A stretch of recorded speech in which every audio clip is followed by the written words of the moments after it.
faire la synthèse, qu'est-ce qui vestit exactement? Oui, bonsoir à tout le monde. Juste quelques mots pour apporter quelques réflexions afin de poursuivre notre bataille sur la création de centres de santé avec des antennes dans le département. Tout d'abord, je voudrais remercier sincèrement celles et ceux qui ont répondu présents pour participer à notre initiative. D'autres, aussi invités, ont préféré jouer la chaise vide.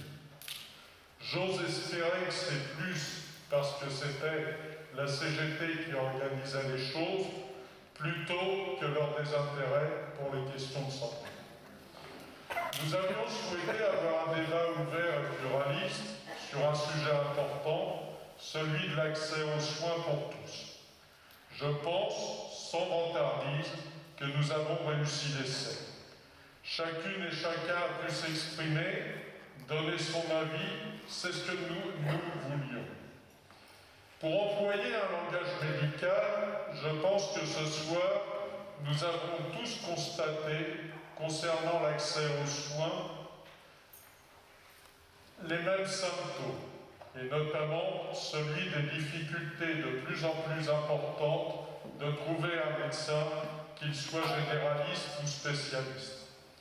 En janvier dernier, le journal Le Figaro, qu'on ne peut pas accuser de sympathie CGT, constatait l'accès aux soins se détériore en France, le temps d'attente pour décrocher un rendez-vous chez un spécialiste a augmenté de 13 jours depuis 2012, toutes les spécialités sont concernées. En ville, il fallait attendre en moyenne 117 jours en 2017 pour avoir un rendez-vous chez un ophtalmo, soit 13 jours de plus qu'en 2012, mais aussi 68 jours chez un gynéco, plus 13 jours, ou 64 jours pour un dermato, plus 23 jours. Quant aux généralistes, il faut patienter une semaine, le double qu'en 2012 pour décrocher un rendez-vous. Nous avons tous aussi établi aujourd'hui le même diagnostic, celui de la désertification médicale. Par contre, il faut bien reconnaître, et c'est normal, que nous ne sommes pas tous d'accord sur le remède. Certains, comme nous, se prononcent pour des centres de santé. Et comme le soulignait Michel Bourrachin, les centres de santé ne sont pas un positionnement idéologique, mais bien une question de réponse aux besoins des populations. Répondre aux besoins, c'est d'ailleurs la vocation de la CGT. D'autres se prononcent pour des maisons médicales, d'autres encore pour le maintien du statu quo, en attendant les effets de la suppression du numerus clausus, effets qui mettront quand même au moins une décennie avant d'être perceptibles. La santé est une question très importante et on a besoin d'une implication plus importante de l'État, mais aussi des collectivités territoriales. Et je pense que les centres de santé peuvent permettre aux collectivités territoriales de reprendre la main sur cette question. C'est en effet le gestionnaire du centre de santé qui décide le fonctionnement, les amplitudes horaires et les campagnes de prévention. Il faut bien voir que la santé est un tout. Elle commence dès le plus jeune âge avec la protection maternelle infantile, elle se poursuit avec la médecine scolaire qui permet souvent de détecter les prémices de maladies importantes, puis ensuite avec la médecine du travail, qui est aussi une question importante, puisque le travail conditionne aussi la santé, quand on regarde, présente de différences d'espérance de vie entre les plus aisés et les plus modestes. Malheureusement, ces services, PMI, médecine scolaire et médecine du travail, sont durement touchés par l'austérité mise en place depuis des décennies.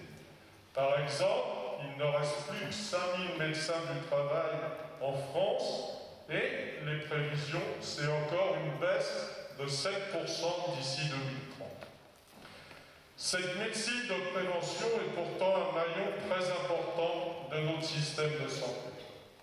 Après la médecine de prévention, il y a la médecine de soins, avec la médecine de ville, médecins généralistes et spécialistes, et les établissements hospitaliers. Je le répète, dans cette chaîne, chacun a son rôle à jouer. Il ne doit pas y avoir de concurrence, mais de la complémentarité. Le médecin généraliste est très souvent, et je dirais heureusement, celui qu'on va le plus côtoyer au cours de sa vie. Certains n'iront à l'hôpital que pour y naître et n'y retourneront plus au cours de leur vie. D'autres, malheureusement, y passeront beaucoup de temps. Dans son introduction, Maryse a cité quelques chiffres sur la situation sanitaire sur ça. Et elle a montré que l'avenir n'est pas rose si rien n'est fait. Nous ne prétendons pas détenir la vérité et nous sommes prêts à en débattre à condition que l'on nous écoute et que l'on nous entende. Il faut poursuivre notre action, y compris en réfléchissant pour faire évoluer nos propositions, et je pense notamment à la question des antennes des centres de santé. Des expériences existent, comme à Saint-Nazaire, et il faut y regarder plus près. L'épidémie que nous vivons en ce moment met en lumière les lacunes importantes de notre système de santé, et notamment au niveau hospitalier. Il manque de lits, de personnel, de matériel, et dans certains endroits, il a fallu choisir les patients que l'on allait soigner, laissant les autres à leur triste sort. Cette crise a aussi montré la faiblesse de notre appareil productif qui n'a pas été capable de fournir le matériel et les produits nécessaires à la lutte contre le Covid. Masques, blouses, respirateurs, etc. ont manqué. Cette situation est le résultat de choix de grandes entreprises industrielles françaises privilégiant certaines activités et en délaissant d'autres au motif d'une meilleure rentabilité. Les exemples ne manquent pas, il faut changer de logique et l'État doit prendre sa part dans ce point. Toujours dans son introduction, Maryse soulignait que si nous pouvons accéder à des soins dans notre pays, c'est grâce à une grande dame, la sécurité sociale. Elle a eu 75 ans hier et elle a fait preuve depuis sa naissance de son efficacité. Il n'est pas inutile de rappeler, comme l'a fait remarquer Michel Marchetti, qu'elle est née de la volonté du Conseil national de la résistance et du ministre du Travail de l'époque, Ambroise Croizat. Elle est née dans une période, au lendemain de la Seconde Guerre mondiale, et dans un pays ravagé. La vie de cette grande dame n'a pas été un long fleuve tranquille. Depuis sa naissance, elle a subi des attaques incessantes et aujourd'hui on assiste à une étatisation et à un transfert de son financement de cotisations assises sur le travail vers l'impôt et à un transfert des remboursements vers les complémentaires santé. On nous parle d'un déficit de 53 à 57 milliards, dont 15 milliards seraient directement imputables à la crise du Covid.